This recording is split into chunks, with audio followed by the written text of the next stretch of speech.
Well, that will be our session about tuberculosis and smoking. And let me remind you that our session is live streamed and translated into Russian. And those participants watching us online can also use that translation and are welcome to put their questions and comments in a chat. And I hope that after this session, we will have time to answer your questions and address your comments. We are happy to have you with us.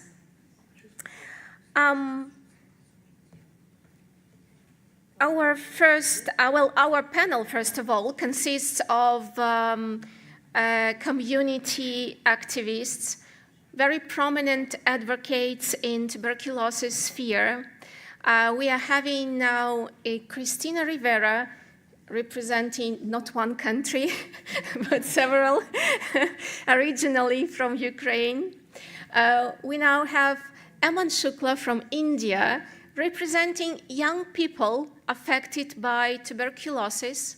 And we have Timur Abdullayev from Uzbekistan, representing all of the struggling people in this world, I think. a very prominent advocate with a proven history of advocacy success for the sake of people. Well, it is now my pleasure to introduce Cristina Rivera to you. She is a TB communications expert and TB advocate. Her work focuses on communication, stigma, community engagement, and making sure that the voices of people affected by tuberculosis are heard on all the levels, and their challenges are being discussed. Cristina, the floor is yours. You're welcome. Thank you so much for such a great introduction. And I also wanted to answer that I'm also a migrant health expert. I became, after me moving to Germany after war in Ukraine, and today I will also mention that migrants also became a vulnerable population between tuberculosis and HIV and many other issues. So actually, when I was listening to the other presentations, I get an idea to name my presentation everything what you want to know about TB, but afraid to ask. But yeah, today we are speaking about TB and smoking, and this is a dangerous link. And I want to start off my TB experience, my TB journey, because I fell ill in TB in 2014 when war started. I guess it was because of the stress what I got from all of circumstances what I had. And 1 year I took 12 pills a day. I used to go to the hospital for 2 weeks, and I saw many people there who smoke, and I smoked as well. And of course, we were stigmatized from the doctors because nobody liked that, and it's supposed to be dangerous. But at that time, 12 years ago, we didn't hear nothing about safer nicotine products, and we used to smoke like comprehensive cigarettes. And after my recovery, I became a TB activist because I saw how much stigma, how much discrimination people affected by TB faced. And this is how I became a TB advocate. And because I've used to be a journalist before, I also start to work in communication, and it helps me a lot to see connections between different topics and go deeper to the problems, to find out how it could be, what kind of reason could be in this problem, and how to solve it. and how to encourage people to talk about their problems, to fight stigma, to fight discrimination. And actually, this is how to room me to tobacco harm reduction. So, and let's talk about tuberculosis itself. And actually, if you don't know that TB, it's one of the world deadliest infection diseases, much more worse than HIV. And actually, according to the last WHO report from the last year, but it fits to the 2024, is that almost 11 million people fell ill with TB worldwide. And over 1.2 million people died from TB. And actually, not only people who get ill are affected by TB, because worldwide 1.7 billion people have latent TB infection. It's about 1/4 of the world population. So those people have to be also careful to their health, and also public health needs to pay attention on it. And now we have also a new public health challenge. It's so-called a multi-drug resistant tuberculosis. It's a form of TB that is resistant to at least to the most powerful first-line anti-TB drugs. It means isoniazid and rifampicin. And actually, this is a part of this global problem of this antimicrobial resistance. And actually, when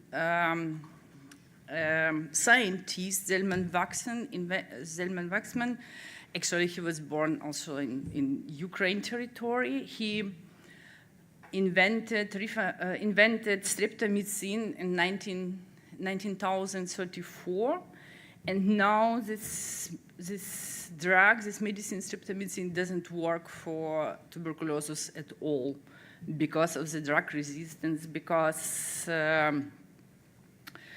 actually this bacteria develop resistance to the drugs very quickly, and this is why tuberculosis is very dangerous. And actually, from 3 till 4% of all people with TB develop drug resistance TB, multi-drug resistant TB, because of incorrect, incomplete, or interrupted treatment. And actually, now it's a big problem is because drugs against MDR TB are more expensive. The treatment it takes more longer, and actually, it could be also transferred from person to person. So, and what it has, also we have this connection with, what kind of connection with tobacco, with smoking, we will talk later about this. You will understand why I mentioned MDR TB as well. And what we have to know about smoking and TB infected. People who smoke are twice as likely to get infected TB, develop TB disease, and die of TB. And actually, an estimated actually almost 18% of people affected by TB, and 15% of people who died from TB, they were impacted by smoking. And it means that from 1 till 2 million people per year people with TB are linked to smoking, and 150,000 people died because of that. And if we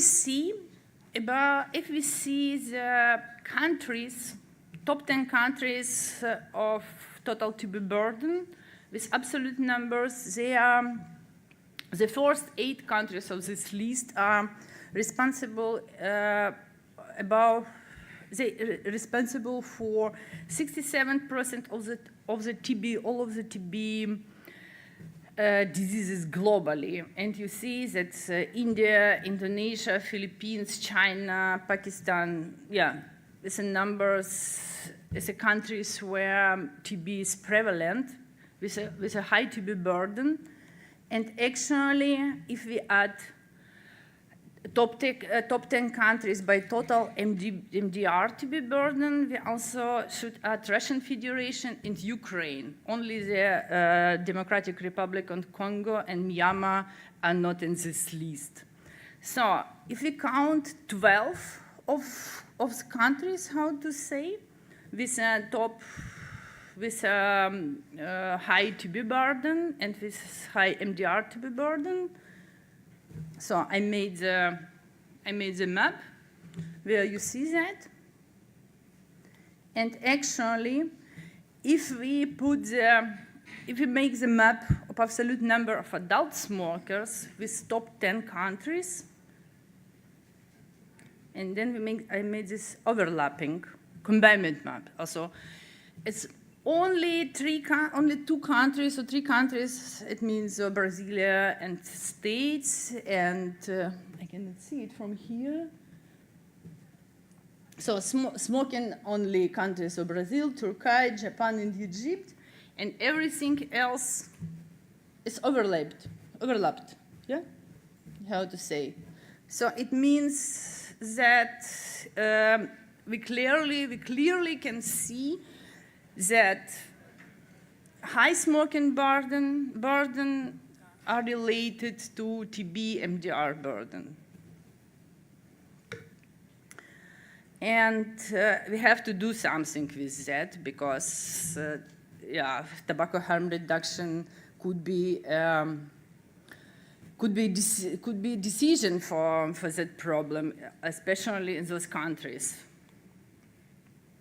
And actually, I want to mention about my experiences as migrant health experts, because I use it to take part in 3 researches about barriers for the mobile populations, to link it to healthcare. And actually, we see like a language and cultural barriers, legal status and fear of deportation, financial problems, limited knowledge of the healthcare system, discrimination and xenophobia, poor living conditions. And actually, all of those barriers increase stress and what makes smoking cessation harder. So as we know, the people smoke just to avoid their problems, just to make life easier.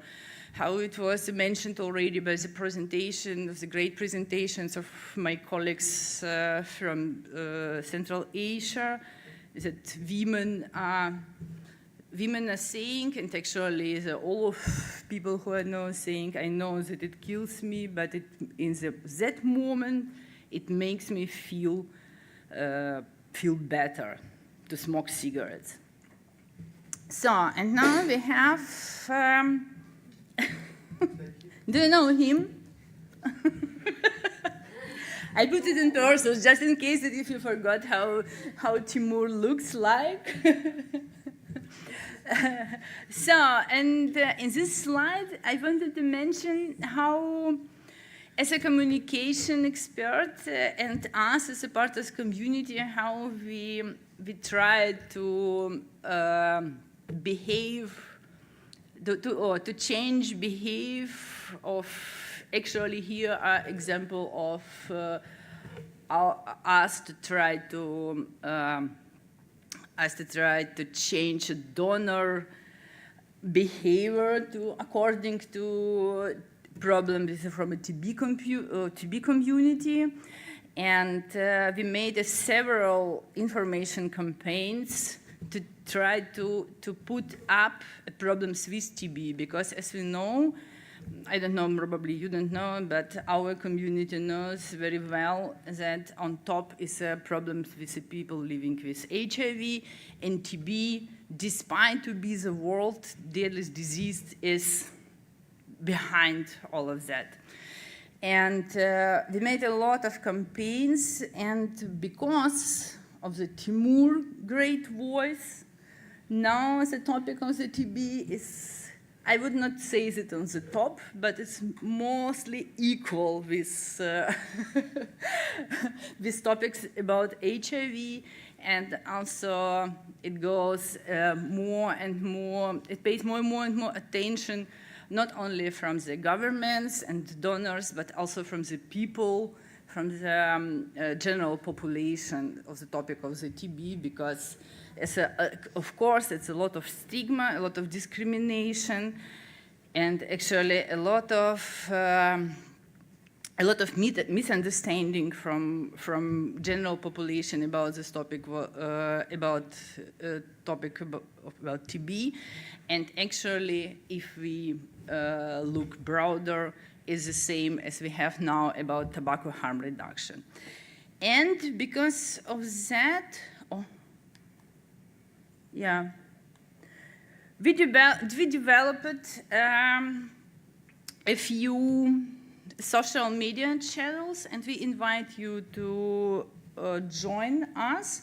We want to raise our voice about this connection between TB, between tuberculosis, smoking, and harm reduction. And here you could like our Facebook page and to see any news about our project, and to see more, to raise awareness about tobacco harm reduction, and to see a deep connection between TB and smoking. And actually we have Facebook group where you could start a discussion or join our discussion, and to have a knowledge exchange and promote evidence-based messages on tobacco harm reduction, etc. And actually, we would like you to help us to mobilize public and policy support, because as we know, we have already experienced that if you talk louder, then there's more chances that people who make decisions, people who need that to quit smoking, to use safer nicotine products, that they will get this information easier. Actually, we have also LinkedIn. It's more for professional discussion and linkage, and to connect people in this area, in this branch. And also we made YouTube platform where Timur will make his great podcast. He's a little bit surprised, but yeah. We already put videos from previous project, and actually it was about connection, about connection from HIV, mental health, and tobacco harm reduction. And if you want to know more about it, so welcome to our YouTube channel, and we promise to have a lot of more of information. So thank you very much. You feel free to connect me if you need, and thank you all. Thank you, Tatiana. Thank you. Thank you very much, Christina. We now know the scale of the problem, but also we know how much communication means and how advocacy works. I mean, 54% price decrease for bedaquiline. You are super, guys. I mean, I can imagine how many lives were saved in low, middle income countries because of that, because this is very important. Now we are moving towards, and it is my real pleasure to introduce to you the youth perspective of Aman Shukla from India. Aman is actually the leader of the Unite Global Organizations for TB affected people. We are very happy to have you here, Aman. The floor is yours. Thank you so much for that introduction. And my name is Aman Shukla, and I'm based in India. And I belong to LGBTI community, which makes us vulnerable to all the health services, delivery, and for any kind of services that we want to take. And as Tatiana said, that I'm also the founder and I lead a youth-led network on TB advocacy, and I'm the board member of Stop TB Partnership, representing key and vulnerable population. And this is a very good opportunity for me to kind of highlight the youth perspective, because always in this discussion of tobacco and any health challenges, young people are left behind. They have never included into the discussion. And what kind of future we are building? Because future is youth. By 2030, young people from 18 to 30, we will see that more than 1 billion young people will enter into adulthood. And this adulthood is very much vulnerable. Why? Because this is the time when they will be influenced to the smoking. They will be exposed to other factors that impacts their health, right? Today, when I attended the first session on women living with HIV and drug impacts, tobacco impact on their health, that something kind of opened up my thought process, because this is just not a discussion, but it is something that we need to take an action together, because we are walking and doing things in silos.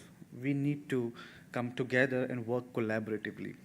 Tobacco remains one of the leading preventable cause of death globally. Of course, we know that, but still we are not doing anything, right? Or we are doing it? Yes? Oh, I can't hear. That is what I think we are not doing anything enough. Yes?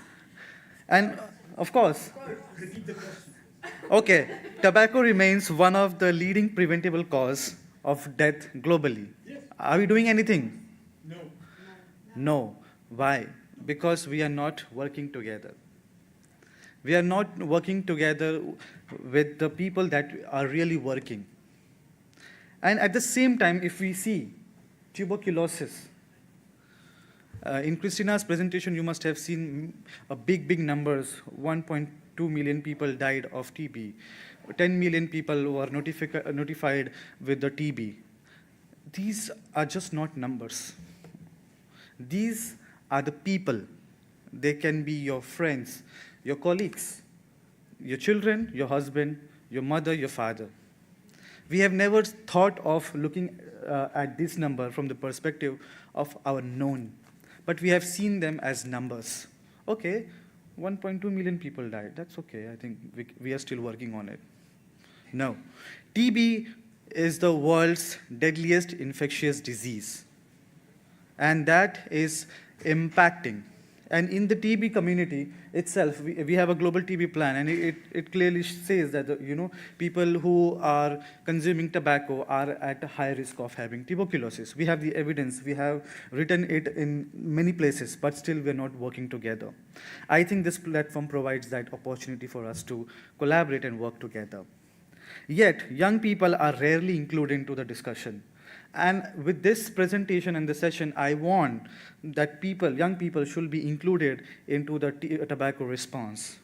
Why I have written in tobacco control? Because you understand that we don't want tobacco control, but we want a tobacco response. We don't want to emphasize people to be controlled, but we want them to provide the options, the choice of the thing that they want and they are comfortable with, right? Yes. We don't want to control them, right? Are you all here want to be controlled by anything? No. We want the choices and options that we want to pursue and want to go ahead with it. And we should focus on harm reduction, because in tobacco itself, in many countries, we have seen harm reduction is seen something like illegal. But we don't want illegal things. Harm reduction means providing options and choices to the people who doesn't want to quit or they can't quit. And TB prevention and community health policies. So the future of TB elimination depends on the choices of young people make today. What kind of things that we want to see? What is the perspective when it comes to tobacco and TB together? It has a hidden link. 1.2 million people died in 2024. Do we know how many people out of them died because of smoking? No. We do not have the evidence that means. Also, it has a lot of hidden links. Increasing risk of TB infection, increasing the progression from latent TB to active TB. We all sitting in the room has a TB, which is called as latent TB. And if your vulnerability increases and immunity system comes down, you might get TB. Delay in recovery. When a person is excessively is taking tobacco, consuming tobacco or smoking, in specifically, they are delaying in recovering. Be it they are living with HIV, be it they are with the TB, or be it with any kind of disease that they are living with. Reduces treatment effectiveness because it is not, when you are smoking, in a way it is impacting your health. And because of that, the outcome of the health is reduced and not effective. And increases the mortality. What about for people who are TB affected? For them, it is more dangerous. Why? Because they have a poor lung health.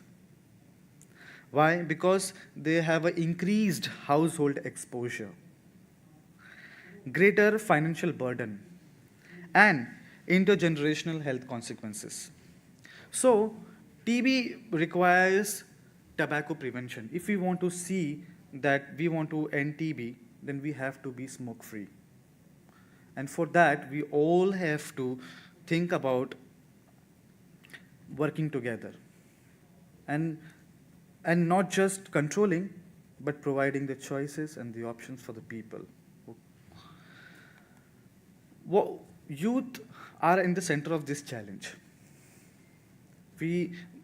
I know this can be a hypothetical things that you say, oh, what are you saying? This is not really truth. But you will have to involve more and more young people so that you can understand what exactly it is. So why focus on young people? Because today's youth are exposed to social media, are exposed to influencers culture, are having a peer pressure, are having a mental stress, and easy access to information which are correct and which are misinformation as well. And the vulnerability of coping up with these skills is not there, right? When we see the reality is very much simple. The young people often begin nicotine use long before understanding its long-term lung health or health implications, because they do not have the information. The information have not reached to them so that they can be prevented from those things. Or if they have started, how to control or how to be less harmful for the health. Why young people start this? It's very obvious, why young people start this, because there is no theory or there is no lecture in the college or school or in the community that, hey, you have cleared your 12th standard, now you should start smoking. Or it does not allow you are 18 years, now you should start smoking. No, it is all the social or culture that influences them. It can be a common desire for belongingness, When a young person newly starts working in an organization, in an corporate, in an college, they want to fit into that culture. They want to fit into that team. And if that team is smoking and they have gone to a smoking break, they get influenced because they want to fit into that culture. Curiosity to understand what happens exactly with the smoking, because my friend is smoking and he's relaxed and calmed after that. Does that help? Social acceptance. You want to be included into the community. You want to be included into that team that you are smoking. When I went outside in the break, I saw some beautiful girls making group and smoking there. I thought I should go into that group, but then I was like, oh, they are in the team because they're smoking. I don't know if I don't smoke, I will be able to fit into that or not. So that kind of curiosity and understanding that brings in makes people influenced to start smoking, or because they want to fit in. And stress management, online influences, perspective of reduced risk, because most of the young people who are also in the colleges, if you are interacting with the people who inject drug, they think that if we want to stop this, they know that injecting drug is a problematic and harmful for their health, so they opt for smoking. That perspective is also dangerous because they don't know the information, they don't have the options, they don't have the choices to choose. Or if they have it, it's very expensive. Can young people afford to take something which is expensive? No, because they are not earning. They are dependent on their family. They are dependent on the scholarship they have been provided. They have been dependent on some things. So the common reality is many young people face unemployment, mental health challenges, social exclusion. For example, many students who are preparing for their engineering or for medical MBBS, or some kind of common entrance exam, they are stressed. Spend long hours in studying, coaching centers, and in libraries, right? Some begin smoking using nicotine products, believing it will help them stay awake, concentrate, or cope up with stress. What starts as an occasional habit can become dependence. And that is a problem. This is an example where one of my friends who was pursuing UPSC. UPSC is the highest level of examination in India to become a bureaucrat or IPS, IAS officer. It's a high-paying job for an individual. To apply for that, to appear for that, the individual used to use nicotine in such a way that he got addicted to that. And it did not even help to clear his exam, but then it also impacted his career. It's just not helping in one way, but it is destroying in other ways as well. And discrimination, because you're smoking. That happens a lot of time, right? But they don't know how to quit that. These factors shape in health behavior. The TB, if you see the TB perspective, what happens when tobacco meets TB? Among TB affected population, recovery becomes more difficult. Lungs damage increases. Household exposure rises. Treatment adherence may decline, and long-term health implications starts. For young people living with or is TB affected household, second-hand smoke exposure is a big problem. If at all I'm not even smoking, but because of that I might impact into my health. Increased respiratory vulnerability and normalizing of smoking behavior.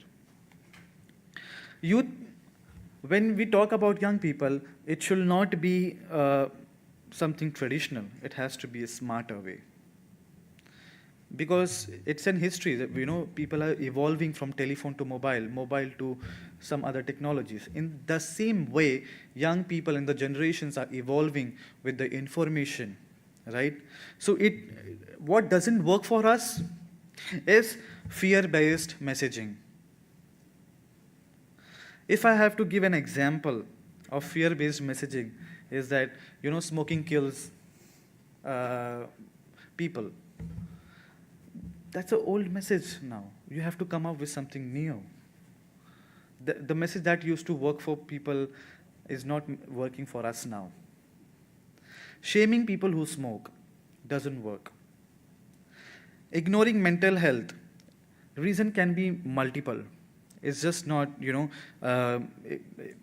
ignoring mental health is just not can be smoking, but it can be multiple things. But to cope up those things and to understand that with empathy and dignity is important, because we need dignity and empathy. One size fit all campaign doesn't work, right? The t-shirt that I wear or the shirt which I'm wearing will not fit to my colleague here. It has to be customized as per what they want. For example, many young people already know smoking is harmful. Knowledge alone is not enough. If we want effective prevention, we must understand the social realities, why they are. Pressures, aspiration that influence young people's decision. A message for 50-year-old adult smoker maybe it won't resonate with the 19-year-old young person. It has to be customized. It has to be focused based. It has to be target intervention when it comes to smoking and we want to reduce harm. What works for us is peer education. If a person like me goes in a young people's community or in the college or university talking about the issues or spreading an awareness or talking about harm reduction, it might change. It might bring an impact. There can be something that can be improved. Community engagement. I think when I see in TB community, I think community we have a lot of communities, but the engagement is taking a pace. It's not as how it used to be in HIV, because I come from HIV background. I used to work in HIV program, and then I came to TB program, and I understood, oh my God, community engagement, network building, awareness, and this stuff is not there. Entire thing is medicalized. And I understand the same thing for tobacco. I don't see any community in tobacco talking about harm reduction, because it is already, struggling between some other community to this community. And then youth-friendly communication in the form of Gen Z. It is a time of Gen Z, It has to be something youthful. It cannot be. We cannot use the same thing that we used to use 10 years back or 20 years back. Now it's 2026, and we have to make it sexy. I know tobacco is not sexy, but it's harmful. But we have to make it sexy. Digital awareness and positive role model to empower their lives. In TB community, we usually use people who have been affected or are TB survivors to motivate, encourage other people with the TB to complete their treatment, to make them resilient, empowered. In the TB community, we share the stories. That is also missing in tobacco. I think we could bring that in the form of young people talking about it, or maybe adults are talking about it. That brings a change. We must meet young people where they are, not the place where we want to bring them, right? Ensure the access to accurate, evidence-based information on nicotine product and their health impacts are available on each and every platform that they are on, like social media. In HIV program, when we wanted to increase the demand for HIV treatment, we started using the dating application, Tinder and Bumble. I'm sure many of us will be on Tinder and Bumble here. And from that perspective, we started increasing the HIV testing. Why not for tobacco? Empower young people to make informed decision through comprehensive health education and awareness, because that is also something which is not there. Because as soon as tobacco comes in, people start saying, no, don't come into this space. This is harmful. I know this is harmful, but you have to bring something coping up which can support them. Reduce the risk of increased and unregulated and black market product through appropriate regulation and public awareness. I feel a little concerning that, when we say vaping, in my country, in India, vaping is banned, but smoking is not. We have billions of people earning billions of money in dollars, but and killing people, but we do not have anything in alternative that can reduce the harm of a people who want to smoke or using tobacco. I think that need to be looked upon, the community that are there. Since we do not have the community, they cannot voice out to the government saying that, we need something to be regulated. Not all tobaccos are, less harmful. Not everything. We need to bring something to regulate in tobacco, right? Because we cannot ask a smoker to say, tomorrow onwards, you have to quit smoking. That approach is not going to work. We have to say that there is an alternative things. There are the other products, nicotine replacement therapies are there, and many more. There are many multiple things that we can come up. If we start thinking, we will come up with more options. But we have to start thinking and taking an action. Like how the organization's name is, Knowledge, Action, Change. We have to have a knowledge, then action, and then the change will come in automatically. So we have to meaningfully engage young people into this process as well, for the policy, advocacy, decision-making processes that affects their health. Because, in India, not just in India, but globally also, if we see, there are billion people who are young and their healths are impacting. And if they are not included into the discussion, then we are leaving a big chunk of population behind. And that is a big problem, and we won't be able to finish that thing, tobacco-free world. We won't be able to see that, ever. And foster intergenerational leadership by creating opportunities for mentorship, knowledge transfer, and youth leadership development. With this, what I mean is that I have two mentors sitting here in the room. Chief Austin is here, and Timur is here. They helped me to set up the youth network, Unite Global. And with their mentorship, they are helping me to understand the TB landscape, how to work, how to cope up with the people, how we can lead into the TB response. And that is why I'm here, frankly speaking. Otherwise, I don't think so I would have been able to present the PPT.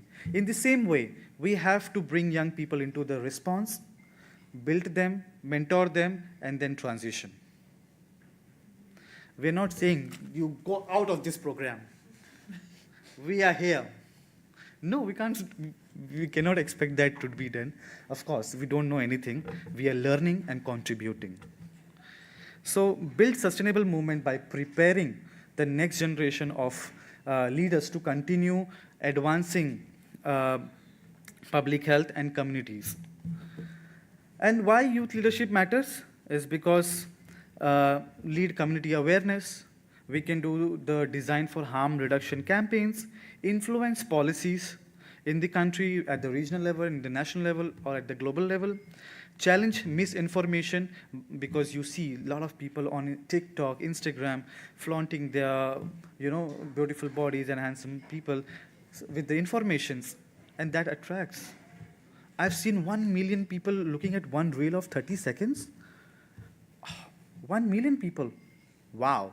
That's the power of social media and young people who can influence and who can spread the awareness and mobilize communities. And as I said, positive storytelling is something which is very much important, and we need that here as well.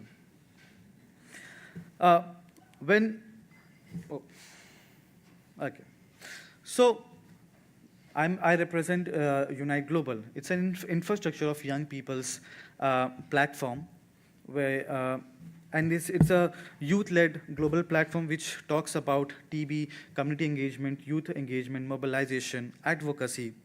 And we have a 4-pillar how we work into this is advocacy of inclusion young people into the decision making, and mobilization of young people, engaging them into the TB response, and building the capacity to lead the process and to the TB response. Our vision is very much simple: a world free from TB. And we will be able to see a world free from TB if we are smoke free. And that is why I am here. And this is my contact number, and I'm done with my presentation. Thank you so much. Thank you very much, Eman. It was just brilliant. I can't say anymore. It was just brilliant. Thank you very much. We've heard very interesting, and we really needed to hear that youth perspective. You know, this is the first time here at GSTHR roadshows that we hear the perspective of TB-affected people, and we have just heard very valuable insights from young people perspective. Thank you very much. And now it is my honor to introduce to you Timur Abdullayev from Uzbekistan. Timur is the fighter, I would say, one of the most known figures in TB community, with a proven record of achievements for the benefit of people affected by TB. Timur, the floor is yours, of course. I thought you would go on for like another 5 minutes introducing me, but thank you. So good afternoon, everybody. So my presentation is about this consensus statement, which was by now supposed to already be published. Unfortunately, this didn't happen. Partly it's my fault, partly it's not, because the thing is, over the last few weeks, it turned out that the sect of, oh no, THR cannot be happening, also known as the Bloomberg sect, also known as the WHO position sect, they seem to have already infected the TB community as well, unfortunately.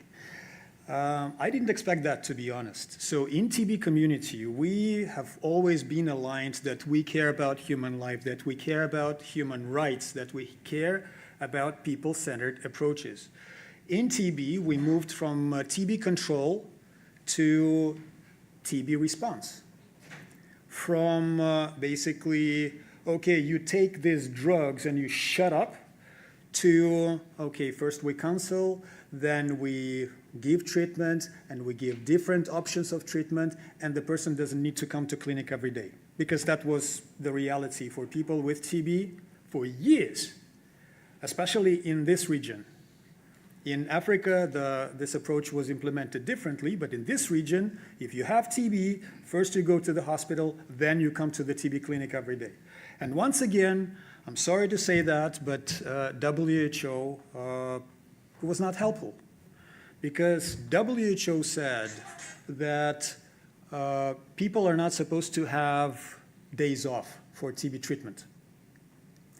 And by demanding that treatment is directly observed, they basically made it mandatory for people to come to the clinic. And you know what? Clinics don't work on Sundays. And WHO was somehow like kind of blind to that fact for years. They knew that you cannot skip days on TB treatment. They knew that TB clinics don't work on Sundays, and they were still fine. And this is where we are coming from. It's been a decade since we were trying to transition to people-centered care for TB, and we're not yet there. So this is the legacy that WHO sometimes leaves. And in tobacco, same story. WHO develops the framework convention, includes tobacco harm reduction into tobacco control, and then forgets about it, and WHO somehow starts positioning tobacco harm reduction as a thing that doesn't help tobacco control. I am afraid, Aman, that the youth of today will think that adults are dumb. Because how can a sensible person do that? My thinking is probably it's all money. I don't know what happened to Mr. Bloomberg, why he believed that tobacco control without tobacco harm reduction is the way forward. But money can do a lot of things, money can go far. So somehow we have a lot of people taking that side and thinking that this is the way forward. So a few weeks ago, a couple of months ago actually, we decided that we need to somehow formulate a consensus. And this consensus is not just coming from TB. It is coming from TB and HIV. And there are reasons for that. I hope it is going to work. Yes. So this is who we are, right? People living with HIV, people affected by TB, and key and vulnerable populations. I will not describe like what is here, but basically what matters is this. This is why we want tobacco harm reduction. People affected by TB, for instance, they face double risk of TB infection. People who smoke are facing double risk of getting infected with TB. For those who are infected with TB, they face a double risk of progressing to a TB disease. And for those who have TB disease, they have a double risk of dying of TB. This is the reality in tuberculosis. And the reality in HIV is that you're more likely to die of smoking than to die of HIV. And this says something, right? And there are some other facts why we think that people living with HIV and people affected by TB are actually best positioned to change that, to challenge the position of WHO and to challenge the current state, the status quo, and demand tobacco harm reduction as part of HIV and TB responses. I will not spend a lot of time on the slides. They are available. If you want, you can also ask and I will share. But I think it's actually, it's there, so you will be able to check. Now, what happened a few weeks ago is that we agreed that the problem is there, and we need to do something about it. And then something happened which is not on this slide. A very dear colleague of mine, a person who I respect a lot, he made a Facebook post. And he wrote that basically tobacco harm reduction is bullshit, that it's against WHO policy, and there are people who think that WHO policy is the fact, which is nonsense. And that he would rather take money from Bloomberg than from tobacco industry, suggesting that anything about THR is tobacco money. And then he had me really pissed off. And that's how the conversation started. We started commenting on the post. I wasn't the only one. But I was also chatting to him in private, and eventually he actually accepted that maybe he might have been wrong. So there was another post where he slightly changed his tone. Nevertheless, he still continued. He reaffirmed that he believes that WHO is the science, and the science has to be followed, which isn't the case. Okay? And if you have ever seen, and I think you have, the WHO position on tobacco control and tobacco harm reduction, it's as far from science as I am far from ballet. Okay? So it's like very far. There is no science in that position. There is no science in that position. It's just straightforward BS. So we discussed this, later on with colleagues, with friends, and we thought that, okay, we need a consensus. We need to agree. Because as I was talking to this colleague of mine, he was actually, he's not brainwashed, he's not stupid, so he understands arguments, right? He has this kind of brain which is like, okay, let's see what the reality is. And the conversation continues. So I really hope that he will continue discussing this. And hopefully at some point, actually people will recognize that WHO is not always led by science. I wish it was. So we discussed this, we agreed that we need a consensus, and we started laying it out. Unfortunately, that's where the process got delayed, because we reviewed the evidence. The evidence is quite strong, but then we started drafting, and there were some basically questions that we had to answer. First of all, we wanted the position, the consensus, to be endorsed by community networks of people living with HIV and of people affected by TB.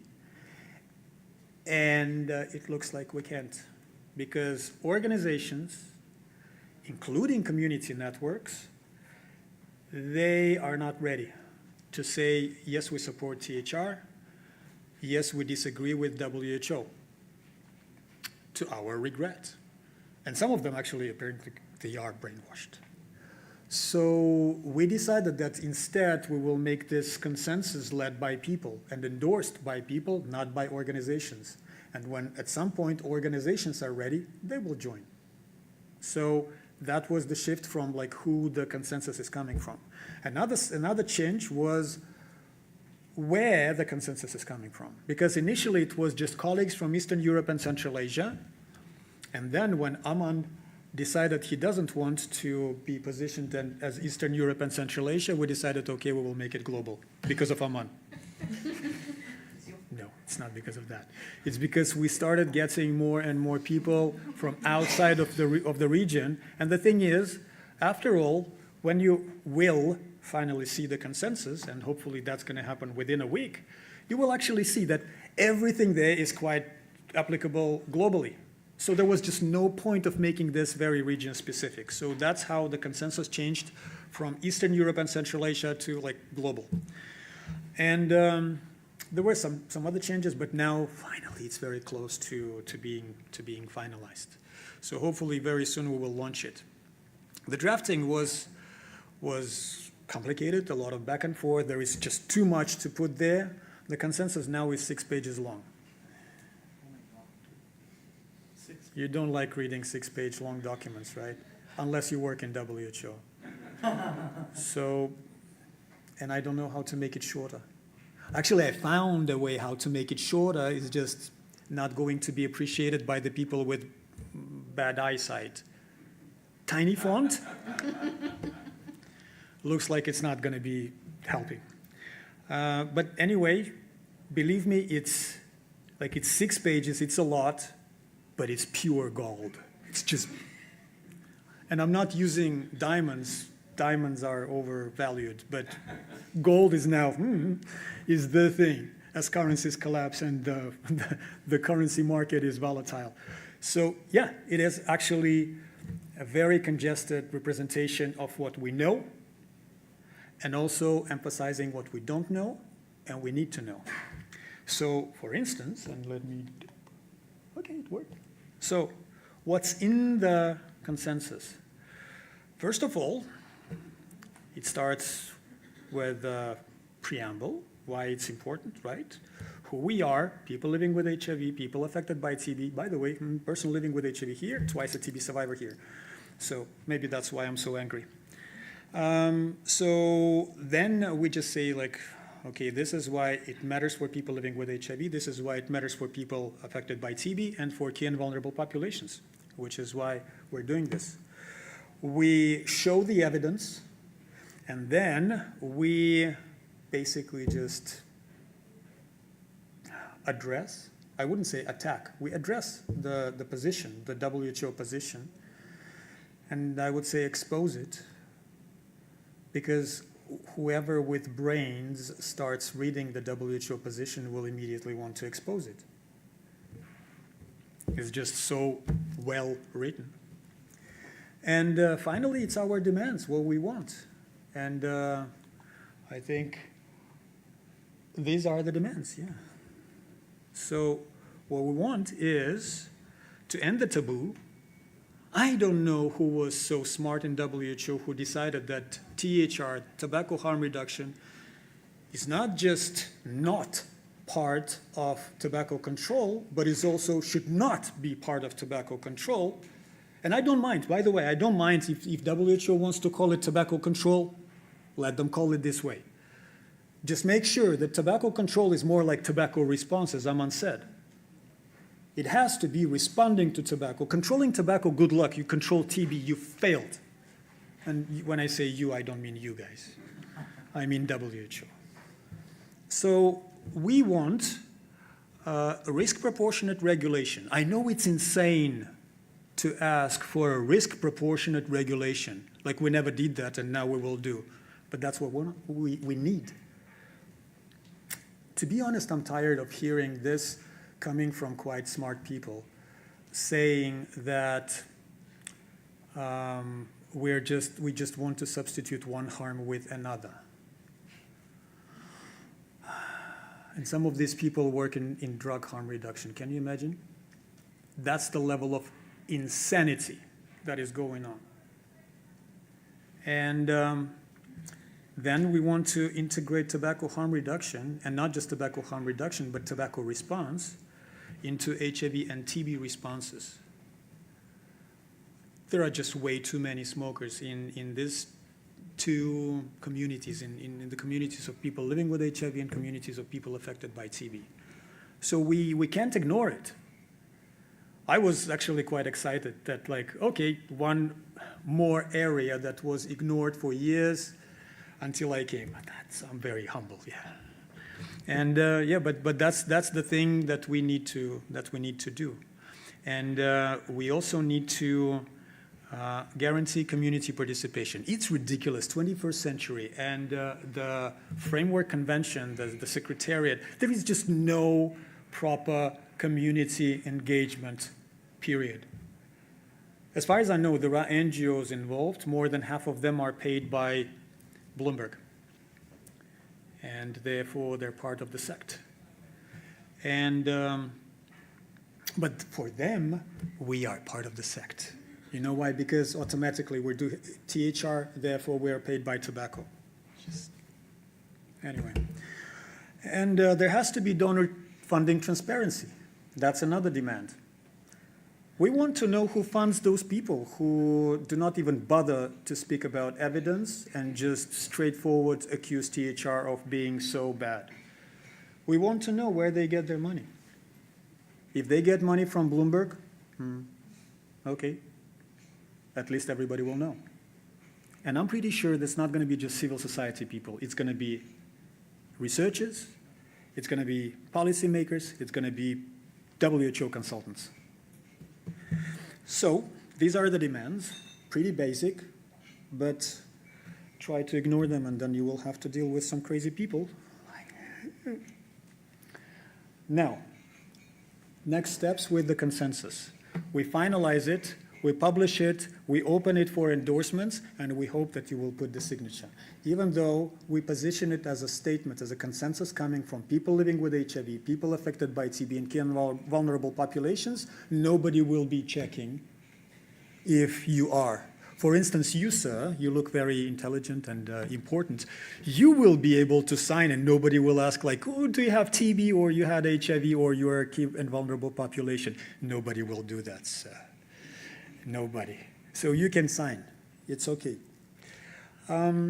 So we hope that this consensus will actually go to the Conference of Parties. We will make sure WHO is aware. We will make sure WHO is not just aware, but can't ignore. I feel that we do have, like, when I say WHO here, it doesn't mean I think the entire organization is just a pile of crap. No. And there are some parts of WHO which are much more advanced. For instance, we have what we used to have, the Global TB Program in WHO. Now it's called differently. It's now called Department or HIV, tuberculosis, hepatitis, and sexually transmitted infections. So they expanded the mandate. Fine, it's still the same good people, sensible people. So we really hope that actually WHO will be on our side fighting with WHO. Yeah, WHO is a hydra with many heads. So yeah, some heads disagree with each other. So let them talk. So far it wasn't happening, so hopefully it will. And yeah, we eventually expect, not hope, we expect WHO to change its position. Because sometimes when you call someone on their bullshit, they can't hide it anymore. They have to do something about it. So that's what we hope to achieve. And so I'm done with my presentation. Thank you very much. But before we go to questions and answers, I actually want to invite this distinguished gentleman sitting on the front row to please join me. This is the Vice Chair of the Stop TB Partnership Board, Chief Austin Arinze Obiefuna.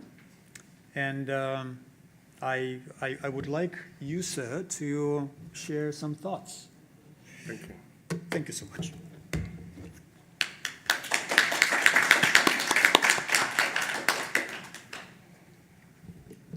Hello, everyone. Thank you for having me here today. I mean, this came at the very last moment, and I'm always pleased to speak, especially when it comes to such an initiative.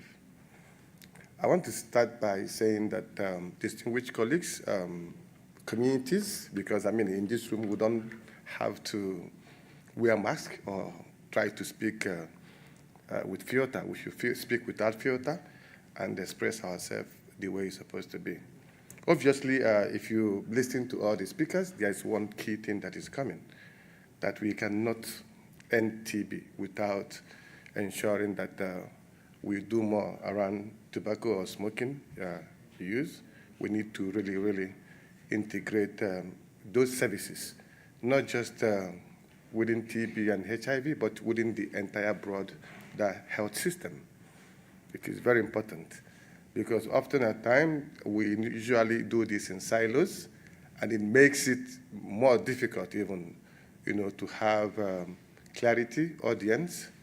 And I want to say that we shouldn't always depend on WHO in all this, because they also have competing priorities as well. Their priorities are so many that they might not be able to, look at every, diseases or every interventions that are coming out. But we should focus more on building evidence. We should work together. We shouldn't work in silos. We should work together. And even the new language that is coming from huge global financing agencies like the Global Fund is actually speaking about integration. And I think this is the best time for us to be able to come in with our interventions, to integrate harm reduction and into the entire broader health system. We look at, in the past, when we talk about abstinence, when it came to HIV, it never worked. It never worked. I'm not looking at a perfect language that suits everything, but I'm looking at comprehensive interventions that can touch every little thing. I know when Aman was speaking, he actually talked about the youth are actually the future. We need to, it's one of, we are the youth in this room anyway. Aman and I, at least we want to see the future of ending TB in our lifetime. The reason why I mentioned Aman is that I think if we should be truthful to ourselves, somehow every one of us have tried something, maybe cigarette, weed, or something, smoking. Maybe, but it's probably only you that haven't really tried one of those. So we should be able to speak from experience. I mean, there's no way we can continue, even from the continent where I'm coming from. I'm from Nigeria, but I work from Ghana, Africa, I mean, globally, everywhere. So I understand some of the interventions around tobacco harm reduction in these countries. And I can tell you there is no real specific regulations that push, for such integration. Maybe probably Nigeria have something stronger around it, but it's all around advocacy and community interventions. There is no strong policies. There's no strong financing. And most of the times it's actually seen as a standalone activity, which makes it even more difficult to be able to engage. So, I mean, as we are in this room, I know we are all converted people. We need to also find a way to propagate this message outside this room and to let people know that we have alternative solutions. It's not just about stop smoking. It's about having alternative way of helping people who are already addicted, who are already into it, to find a way probably to reduce.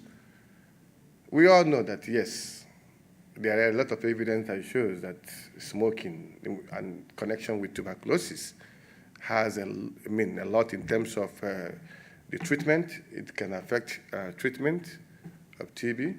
It can affect, like the Timo said, it can also, for people who have a TB infection, it can actually help progress to TB disease. And people who already have the TB, this can actually lead to death.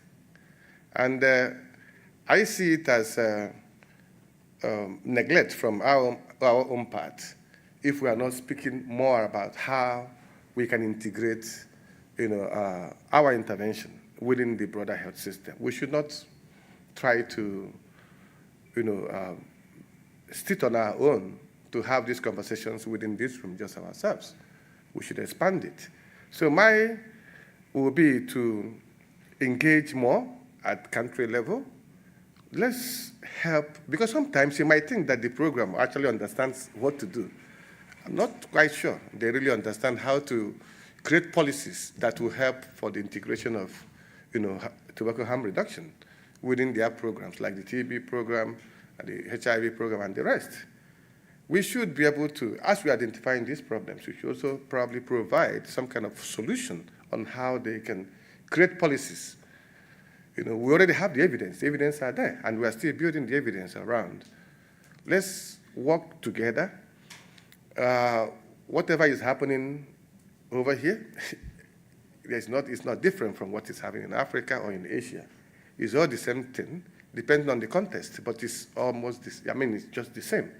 So in terms of learning from each other is very important. I'm happy that I'm actually here. It's my first time attending this meeting, but I can tell you that I have learned a lot. I've really learned a lot, especially from the first section.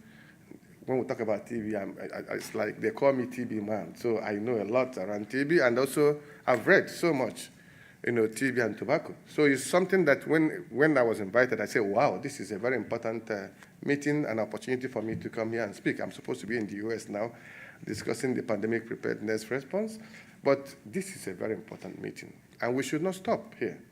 We should continue the conversation. People should, listening to Aman's presentation is like something that we really need to show to parliamentarians, show to policymakers, to make sure that when they are speaking in their corners, they can be able to, also alert some of these interventions. On that note, I want to stop here, but I want to tell you that do not lose hope. Advocacy is not an event of a day. It's something that is a process. So we keep doing it until we get the desired outcome that we want. So on that note, let me say thank you to everyone, and thank you to our wonderful panelists and our moderator. Thank you. Thank you very much, Chief Austin, for your message. And we're extremely happy to have this truly global representation of perspectives and views here at this panel. Now, thank you, Timur, for all your effort that you have already put in the consensus paper that I have read. And we will make sure to help you to disseminate it and gather more and more signatures and supporters. Now we will open the floor to some questions, both from the audience here and from online, and my colleagues will help me see the questions from the online if we have some. You're welcome to ask your questions. Yes, Julia, please. Yeah, so hello, dear colleagues. My name is Yulia Kalancha. I'm from the TB Europe Coalition. And thank you very much for the presentations. I really like the point that youth prevention should not be fear-based, shaming, or one-size-fits-all, and that young people needs to be meaningfully engaged. And coming from the TB field, this discussion is very relevant for us because people who smoke are a group of increased risk of TB and poor with TB outcomes. So for us, tobacco harm reduction is not an abstract debate. It is about the practical, non-judgment support for people who already smoke, including those who are not able to quit immediately. At the same time, in tobacco control, youth protection is often used as the strongest argument against even discussing the alternative nicotine tools, that such discussion may be perceived as a product promotion and may create risk for young people. So my question is, how do we can create a false choice between protecting young people and have an honest, evidence-based conversation about harm reduction for adults who already smoke? And more broadly, do you think that we sometimes speaking about young people rather than wisdom on defining what the prevention should look like?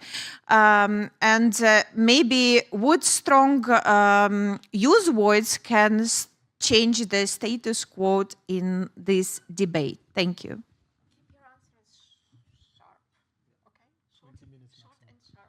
Okay, I will keep it very short of 30 minutes.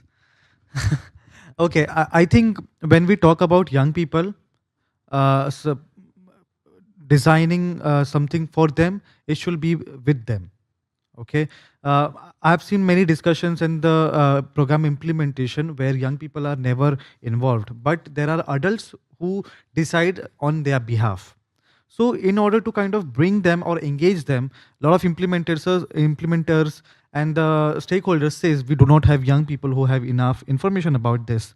The solution is that you bring them afresh, build their capacity, mentor them, and let them lead. You will not get anyone, oh, okay, that person looks very intelligent, bring them here. And he will be talking about TB or the tobacco. You need to provide the space, engage with them, engage more people like them, and then you will be able to see some impact into that, for sure. And when it comes to the protecting young people from preventing it, I think the best thing that we can see, we can talk about is awareness, because we do not have enough information that young people can take a decision. And young people, we all know young people are always vulnerable to these kind of things. How they can be protected? Information, and without discrimination, providing the options and the choices that they want.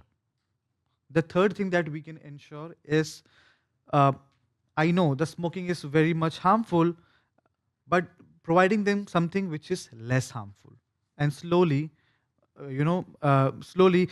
making it reduction to not, addicted to the substance. This is what I have to say into this. Thank you. Thank you very much, Aman. More questions? Yes, you're welcome.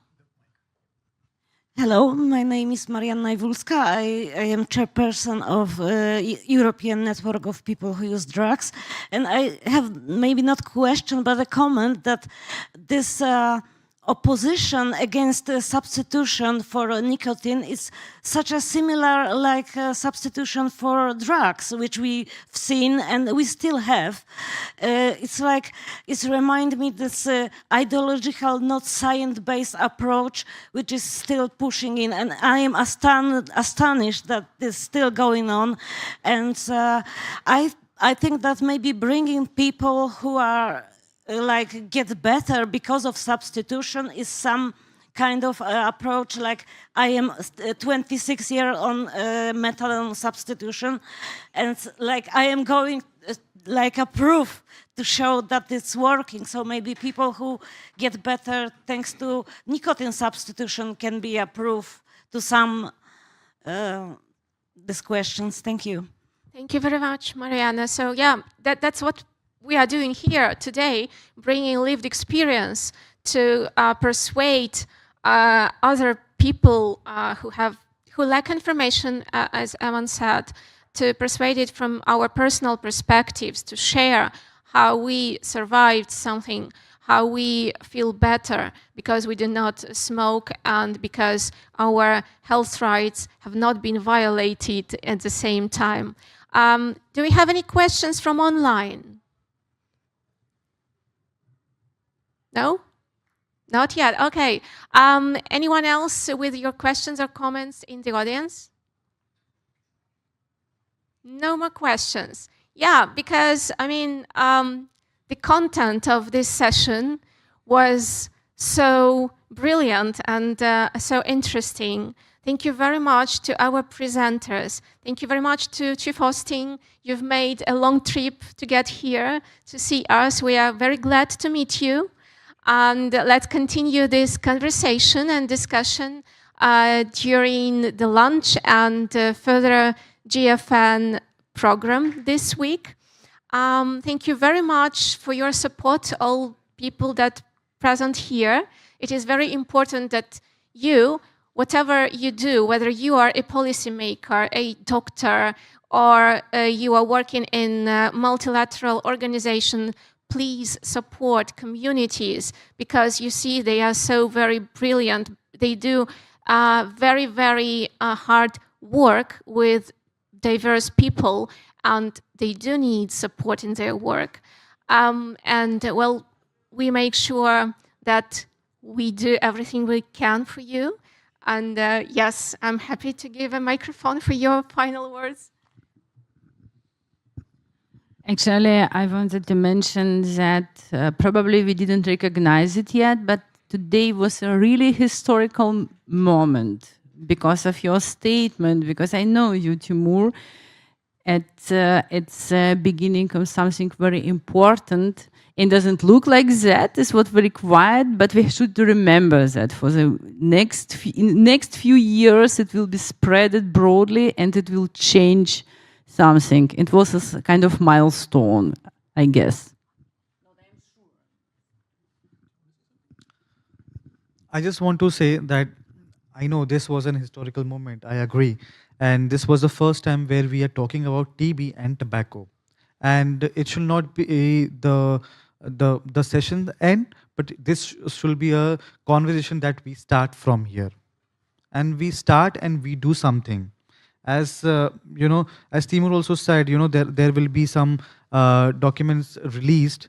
We want you all to support us in consensus. Mobilize more your friends, colleagues, and other stakeholders to support that. Because if we are successful in doing that, we will be able to do more and brilliant work together. Thank you.